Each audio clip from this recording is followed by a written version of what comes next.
Okay, topic po natin maganda. Merong mga pagkain, akala mo bad foods, di ba? Baka nabalitaan natin, nabasa natin, di natin kinakain. Pero actually, mabuti pala siya sa'yo. Pero karamihan dito, moderate amounts lang. Nasa dami ng kinakain. Ano tong 10 akala mo bawal mo kainin pero pwede pala? Number 1, mani, tsaka peanut butter. Peanut butter gawa sa mani eh. Ang peanut butter, syempre, sasabihin na iba, mataba siya, mamantika, di ba, may asin din. Pero basically, ang peanut butter, pampalakas siya eh. Mataas siya sa protein kasi nuts eh. Ang nuts, very healthy. Actually, ang peanut butter, binibigay yan sa Africa, yung mga malnourished na bata. Yung mga malnourished kids, yung talagang payat-payat, yung nakita natin sa picture, binibigyan sila ng peanut butter, yun ang pampataba nila. Ang peanut butter, malakas magbigay ng protein. Yan ang kailangan natin, diba? Healthy protein, 7 grams. 2 kutsarang peanut butter. May magnesium, may phosphorus para sa buto, may zinc, may niacin for nerve function, may vitamin B6 para sa puso, sa immune system. So marami siyang benefits, basta sa tamang dami lang, di ba? Pag sinobrahan mo, pwede ka tumaba. Ang nuts healthy din, ha? Huwag lang masyadong maalat. Yan. So, pwede po kumain. Lalo na kung payat naman at bata. Number 2, keso. Diba? May keso na mas healthy, may hindi ganun ka-healthy. Ang keso kasi basically, may calcium siya. Yan ang gusto natin. May calcium. May fats din siya. May protina, vitamin A, B12, zinc, tsaka phosphorus. Actually, kailangan sa semilya ng lalaki ng zinc. Kaya kumain daw ng cheese. So, ang cheese, basically, galing siya sa gatas, di ba? Ang gatas, whole food siya. Ibig sabihin, kompleto na siya. May carbohydrates na siya, may fats na siya, may protein pa siya. Okay? Tapos, mayroong pag-aaral, yung keso or dairy, pwede makatulong sa ipin, prevents cavities. So, pwede naman kumain ng keso sa tamang amount lang. Okay? Lagi ko naman sinasabi, huwag yung ubusin yung isang pack. Number 3, tsokolate. Pero ito, dark chocolate. Isipin nyo, matamis siya, di ba? Malasa, masama siguro. Actually, pag dark chocolate na, yung good quality, 70% cocoa na siya eh. So, mapait-pait na siya.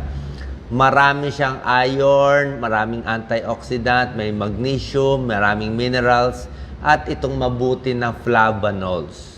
Okay? Malakas na antioxidant yan eh, para sa puso, para sa diabetes. May isang pag-aaral, mas marami pa nga siyang antioxidant kaysa sa ibang prutas like blueberry. Pero ang sekreto sa dark chocolate, siyempre hindi mo pwede ubusin lahat to. Every day, siguro mga 30 grams, siguro mga isang slice lang, ngayon lang. 1 to 2 bars lang, siguro 1 bar lang malaki to eh. Ganun lang kadami ang kakainin araw-araw. Okay, nasa tamang dami. Ano pa yung akala natin masama? Ito, syempre, kape, di ba? Alam ko, mahilig ang kababayan natin sa kape. Pero ako, marami kayong nababasa, di ba? Bad effects ng kape. Pwede mag-palpitation, kakabugdibdib, hindi makatulog. Pwede rin tumaas blood pressure. Opo, yan o. Kung medyo mataas ang caffeine, pwede rin yan. Pero meron din pag-aaral na pag 2 cups of black coffee, may tulong din sa atin. Okay? Pwede makababa ng heart disease, diabetes, Parkinson's, cirrhosis, some cancer. So, depende. Depende sa inyo. Tsaka black coffee po to hindi yung maraming asukal at ibang bagay. May isang pag-aaral, 6,000 women, pag mahina ang memorya, maganda rin ang kape. So, depende po sa inyo. Okay? So, pakonti-konti, 2 cups, pwede rin makatulong. Number 5, itlog. Diba? Marami nagsasabi, dating lumang panahon, bawal kumain ng maraming egg. Yung egg yolk, delikado. Actually, mas healthy pa rin naman talaga yung egg white. Ayaw natin prito eh. Gusto natin yung mga hard-boiled din eh. Siguro, sa healthy na tao, 1 egg a day, pwede naman. Lalo na sa bata, pwede naman 1 to 2 eggs. Ang egg yolk, yes, mataas sa cholesterol, pero not not necessarily na magbabara na agad sa puso, 'di ba?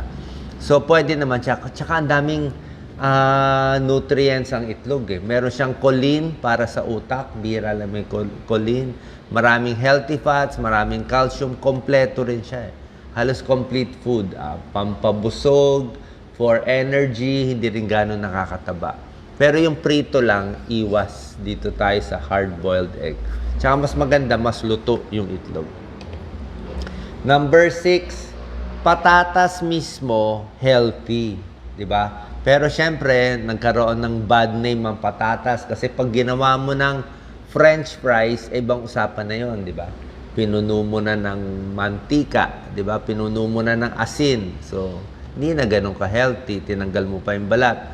Pag nilagyan mo yung baked potato mo ng bacon, cream, butter, ano pa pinapatong, syempre hindi na healthy. Pero kung patatas mismo, hahalo natin sa nilaga, mechado, sa ulam, siya mismo healthy siya. Okay? Marami siyang protein, maraming fiber. Ang maganda dito, ang taas ng potassium niya. Madalas kulang tayo sa potassium. So may carbs, may potassium, may magnesium, may nutrients, at hindi naman high calorie kung nilaga lang po. Yung nasa balat kasi yung karamihan ng nutrients. So kung may luto na malinis naman, kasama yung balat, kainin din pati yung balat. Nasa balat yung mga minerals niya. Yan Number 7, akala na iba, bad food. Ito may nagsasabi, avocado.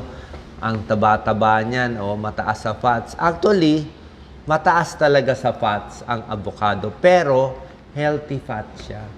Okay? Magandang taba to, good fats. Hindi siya taba ng baboy o baka. So, ito yung fats na good for cholesterol, pampababa ng heart disease, maganda sa balat, pampaganda. Maraming vitamins, minerals, and potassium. High fiber pa siya. Actually, masyado daw siya mataas sa fiber. So, maganda siya sa tiyan. And anything high fiber, syempre, lowers risk of colon cancer at ibang cancer. So, okay ang avocado. Magandang fats yan kasi gulay siya. Number 8, spinach. Alam ko, merong naninira sa spinach. Siyempre, pag titingin ka lang ng isang study, malilito ka. May nagsasabi na masama daw spinach sa kidneys at ibang bagay. Hindi po, wala namang problema doon. Ang sinasabi lang, spinach, mataas sa oxalate. Diba? Tapos, kung kayo ay may kidney stone na, meron na kayong bato sa bato. Diba? Tapos, yun, wag lang sobrahan, wag lang sobra dami, pero hindi rin proven eh. Hindi rin proven na yung maraming oxalate, siya yung magbabara agad sa kidneys. Ang nagiging problema kaya nagkaka-kidney stones, kulang sa tubig na iniinom. So kahit anong bagay, kaya rin napaalat kain mo, napakain ka ng maraming oxalate, damihan mo lang inom ng tubig, hindi ka dapat magkaka-kidney stones. Tsaka bihira lang naman may kidney stones na oxalate. So basically, spinach at lahat ng gulay, very healthy siya. Dark green leafy. Ito nga kinakain ni Popeye, di ba? Kaya biglang lumalakas. So very healthy siya. Ang green leafy vegetables, maganda sa balat, sa hair, sa bone health. Tsaka ano kakainin mo? Di puro taba na lang kinain mo kung dito. Maraming iron. Kung anemic, pwede siya. Vitamins, minerals, maganda sa blood sugar, bawas cancer, good for the bones, napakaganda, napaka-healthy. Akin na lang yung spinach kung ayaw nyo. Hindi kasi pwede, nabasa lang isang study na kesyo masama. Dapat titingnan nyo yung overall studies. Ano ba yung sinasabi ng 10 pag-aaral? Na masama ba? Hindi. Mabuti po siya. Number 9, ampalaya. May nagsasabi, ampalaya daw, pampataas ng blood pressure o gulay. Mali po. Okay? Mali ang pagkaintindi ninyo. Ang blood pressure, gaano kalakas ang pumping ng dugo sa arteries. Ang gulay ang pampababa ng blood pressure. Gusto mo gulay at hindi yung mga taba at karne na nagbabara sa ugat, nagpapataas. Ito maganda nga, healthy nga siya. Fiber nga, pampababa nga ng blood pressure. Ang sinasabi niyong tataas, yung dami ng dugo. Kung kayo ay anemic, diba, ang lakas ng regla, ang daming dugo lumalabas, namumutla. Kailangan nyo ng gulay, may iron, pampataas ng CBC, hemoglobin, hematocrit, yun ang tataas. Dadami ang dugo mo. Pero hindi porke dumami ang dugo mo, tataas ang blood pressure mo. Hindi po ganon. Kahit dumami yung dugo mo, dumami naman yung pula, pinapapula lang niya yung dugo mo para makaikot yung oxygen, pero mababa pa rin yung blood pressure mo. May tao naman, anemic, kulang sa dugo, pero high blood din. So, iba yung high blood, iba yung pressure ng dugo, iba yung pagkapula ng dugo. Ito, nagpapapula ng dugo, nagpapalakas sa'yo, at maganda sa'yo. Walang connection to sa blood pressure. Actually, nakakababa siya. So, yan ang maling akala ng kababayan natin na masama ang ampalaya o spinach, di ba? Wala kayong ipapalit dyan. Ang maipapalit nyo ay masama. Magiging hamburger, kanin, at pork chop ang ulam nyo. Mas delikado po. O sa meat, kailangan ko pa ba sabihin? Increased risk, prostate cancer, breast cancer, lahat ng cancer tumataas. Marami. Diba? Kaya mas damihan nyo ito. Ampalaya, maraming nutrients, pampababa ng blood sugar, di ba? May ampalaya plus, may ampalaya, may pag-aaral para siyang kasing lakas ng mga metformin at glibenclamide. Yung ampalaya, lowers blood sugar, pampababa ng cholesterol, maraming antioxidants, pampapayat. Favorite ko to. Masasanay naman sa pagkapait eh. High fiber, reduce cancer risk. Lastly, number 10, ang gulay pampababa ng blood pressure. Ito, may nagsasabi, monggo, masama sa arthritis. Mali na naman. Nagsabi na po, Philippine Rheumatology Association, ang monggo hindi bawal sa arthritis. Pwede siya. Okay? Sa tamang dami, hindi nakakasama kahit sa gout. Ang bawal sa arthritis, yung ordinary osteoarthritis, wala namang bawal doon. Kasi osteoarthritis siya o rheumatoid arthritis. Yung sinasabi niyong arthritis na baka bawal, gouty arthritis yun, gout. Okay? Pag gout, pag mataas uric acid nyo, pag gout yung namamaga dito, may lumalabas na laman-laman, bawal sa kanya karne, laman loob, bopis, at alak. Yun ang pinakakalaban.